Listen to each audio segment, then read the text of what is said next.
दिवसापासून तो माणूस एकदम गंदे इशारे करत होता, तरी म्हणत होता नको बा नको, काही असे इशारे वगैरे करत होता, एकदम गंदे एकदम खाली लेवलचे इशारे करत होता.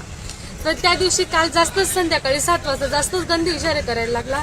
तर मी माझ्या मिस्टरांना कॉल केला, तर माझे मिस्टर बोलले की बा तू काहीच नको करू, तू तिथे व्हिडिओ कॉल लावून दे, व्हिडिओ कर, तो व्हिडिओ कॉल लावून दे आणि तो व्हिडिओ झाल्यावर कट करून दे आणि घरात निघून. माझे घर झाडत होते, त्याचे खूप गंदे इशारे होते, खूपच खाली लेवलचे इशारे होते. संतोष दामोदर. खूपच 15 दिवस होऊन गेले, 15 दिवसापासून घाण इशारे करत होता तो, पण काल खूपच जास्त घाण इशारे केले. काय मागणी तुमची? गुन्हा दाखल करायचा, पण गुन्हाच घेत नाही ते आमचा.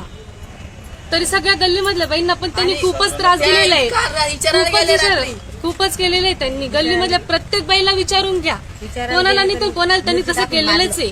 तर माझ्या सासू सासऱ्यांना देरला सांगितलं मी तर की बा असं झालं बा माझ्यासोबत. तर ते घरी गेले त्यांच्यावाल्या, तर त्यांनाच हल्ला केला. मिरची कुठे फेकली, कुठे माझ्या सासूला, कुठे दंड्यांनी मारलं, कुठे काय, पण कोणीच नव्हतं तिथं.